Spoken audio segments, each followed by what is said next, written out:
Hey everybody, Mike here with another edition of Making Sense of Transformers, a series where I talk about various topics within the Transformers universe that need a little extra analysis and explanation. This episode is going to be a little different as we're going to pull back the curtains and take a look behind the scenes of Transformers Dark of the Moon's original script.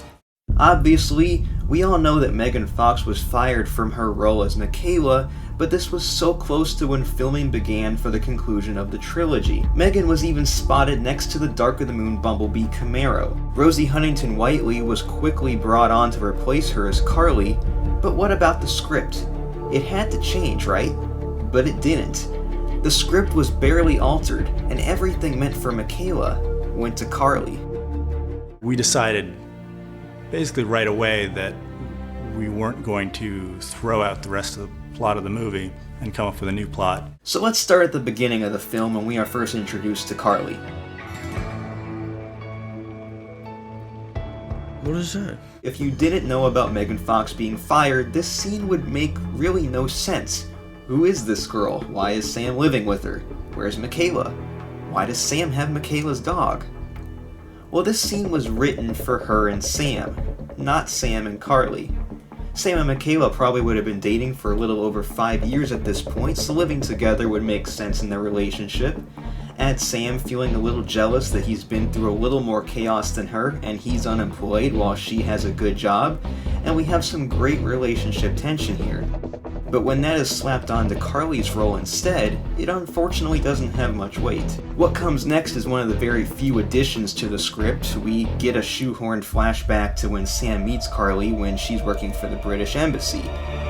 But then, suddenly, now she's in charge of a giant car collection.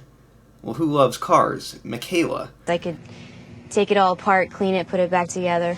That's weird. I just wouldn't pay you for mechanical.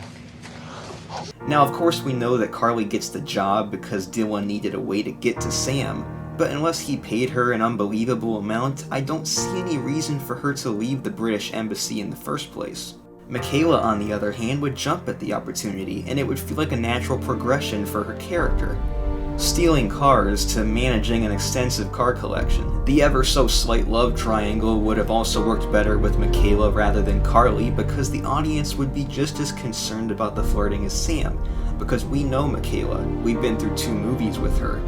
We already would have seen a bit of tension due to Sam being a bit jealous of her during the opening of the film. Dylan's flirting would have made Sam feel even smaller. Instead, this is only Carly's second scene, making us very unattached to her and the relationship as a whole, while being less affected by what Sam should be feeling. Before we dig a bit deeper into this, I think some specific small moments meant for Mikaela are worth mentioning. Dylan tells Sam that Carly is proud of him. About what? What would Carly have to brag about? He's unemployed and she only knows about his Transformers stories. Mikaela was there firsthand and has seen everything he's done. Dylan gives Carly an expensive car. Mikaela loves cars and would be less inclined to sell it for a house like Sam suggests. Why would Sam bring Carly to Nest after being attacked by Laserbeak? Mikaela is just as involved as Sam and would naturally accompany him. Carly's "he's a hero" line feels more natural coming from Mikaela. She's seen it. Carly has only heard stories. And quite possibly my favorite, Carly escaping this dude's grasp is pretty laughable. Mikaela escaping is much more believable. Easy, warrior goddess. I'm just a little savage scrap drone. And I'm your worst nightmare. Okay, so now let's get back to Carly's introduction, practically ruining Sam and Mikaela's arcs. Throughout Dark of the Moon, Sam wants to matter. He saved the world twice, but he's still just an unemployed guy. Carly tries to convince him that he matters to her, but it doesn't have the same weight as her words coming from Mikaela. Here, let's try something out. Here's the original. He doesn't know who he is without it. I just want to matter. You matter to me. And here's with Mikaela. He doesn't know who he is without it. I just want to matter. You matter to me. Okay, maybe that doesn't quite exactly work, but you get the point. Mikaela went through 2 alien battles and knows they barely escaped with their lives both times. Carly's line, "I don't want to lose you and I know where this leads," makes much more sense from Mikaela's perspective. She would know that they might not get lucky a 3rd time. She would want a life with Sam away from the Transformers battles. She'd want him to leave that in the past.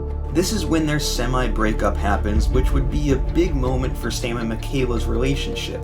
We haven't seen them go through serious troubles like this. Now, Mikaela did get mad when she thought Sam was cheating on her with Alice, but we have never seen them have a real emotional argument as a couple before. We're gonna have 10 seconds of silence right now. I'm not talking to you for 10 seconds. You can't give me the silence. You know what? I'm not talking to you for 10 seconds. You have 3 seconds left. This would lead to Sam having a greater realization that Mikaela and their relationship are more important than his sense of needing to matter in a grand scale once she's kidnapped by Soundwave. After realizing this mistake, he'd have to do what she didn't want him to do in order to save her, and so much more is at stake for the viewer, since we also have the longer attachment to Mikaela rather than Carly. Then we have like 2 hours of battles and explosions before coming to a huge personal step forward for Mikaela. Carly and Megatron's interaction was so obviously written for Mikaela that it sickens me that we'll never get to see it the right way. Remember Mikaela cowering in fear when seeing Megatron in Revenge of the Fallen? Or about to cry when being hunted down in the desert?